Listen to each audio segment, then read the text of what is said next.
Alors, vous me posez tous la même question. C'est vrai que par quoi est-ce qu'on peut remplacer ce pain le matin? On dit toujours qu'il faut manger des protéines le matin, moins glucidique. Le pain, c'est glucidique, donc par quoi je peux remplacer le pain? Bon, alors déjà, règle 1, on peut tout à fait remplacer le pain par une fourchette, hein, donc on n'est pas obligé de prendre le pain comme support. Une fourchette, ça fonctionne très très bien. Et ici, je vous ai préparé, comme promis, une recette d'alternative au pain. Donc, ceci n'est pas un pain à proprement parler, mais ça va donner l'aspect du pain au final, vous allez voir. Donc, on a un mélange de graines. Alors, j'ai préparé ici déjà à l'avance toutes les proportions que vous aurez dans la recette qu'on va mettre dans la légende. Il y a des flocons. Alors, peu importe si vous mettez des flocons d'avoine ou une autre sorte de flocons, c'est égal. Des graines de tournesol, des graines de lin qui vont venir servir de colle. Donc, quand il n'y a pas de gluten, il faut toujours trouver un truc pour remplacer cette colle que le gluten n'apportera pas si on n'a pas de gluten. Donc, les graines de lin, c'est un moyen. Le graine de chia, c'est un moyen. Et ici, j'ai pris du psyllium, qui est encore un autre moyen. Et pour vous montrer tous les moyens de remplacer le gluten, j'ai pris des œufs aussi qui peuvent servir de colle, bien entendu. Donc ici, toutes les graines, on va mettre les ingrédients secs ensemble. Donc, il y a les graines de courge qui sont très protéinées. Hop, j'ai déjà tout préparé la recette. Alors ici, j'ai fait x2 parce que j'aime bien les préparer en grande quantité et puis les conserver après parce que ça se garde assez longtemps. Je vais mélanger ceci. Attendez, j'ai encore juste les graines de chia à ajouter. Donc les graines de chia, super protéines complètes, oméga 3. Du coup, on va le cuire à basse température, ce pain, pour préserver les oméga 3. 2 cuillères à café de sel. 1, 2. Et ce psyllium, qui est top pour la santé intestinale et qui va venir aussi lier ce pain. 2 cuillères à soupe. Et voilà. Quand on a tous les ingrédients secs, on les mélange, c'est plus facile. Quand tout est bien mélangé, on va rajouter les ingrédients humides, donc les œufs. Hop. Ici, comme j'ai fait x2 dans la recette, j'en mets 4.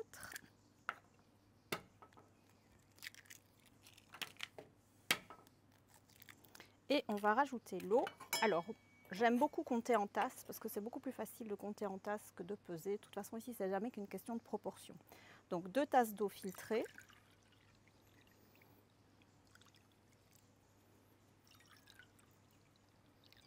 J'ai bien calculé. Hop. Et on va venir continuer à mélanger tout ça. Toutes les graines à mucilage vont gonfler.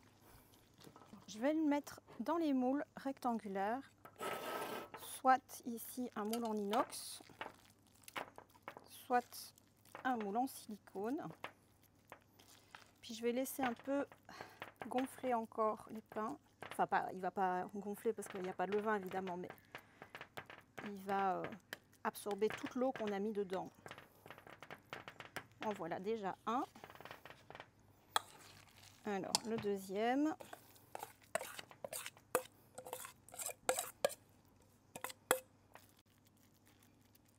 On va lui donner une belle forme avec le moule en silicone. C'est assez facile de faire comme ça. Voilà, je vais attendre un petit peu. Et ceci, on va partir les enfourner pendant 2 heures à 90 degrés.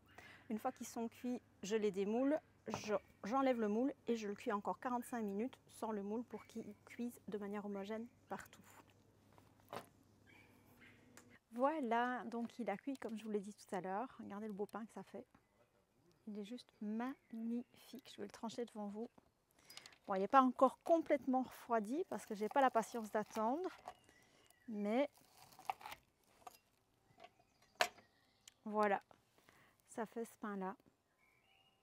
Donc ça, évidemment, vous pouvez le trancher à l'avance et le portionner pour le garder en petit snack. Et ici, je prends un torchon propre. J'attends qu'il soit refroidi. Là, je ne vais pas le faire juste pour vous montrer. Mais on l'emballe comme ça.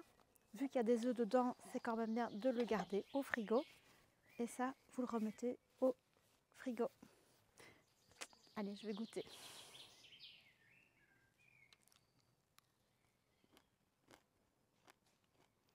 Oh, moi, j'adore. De toute façon, c'est mon pain préféré. C'est super bon.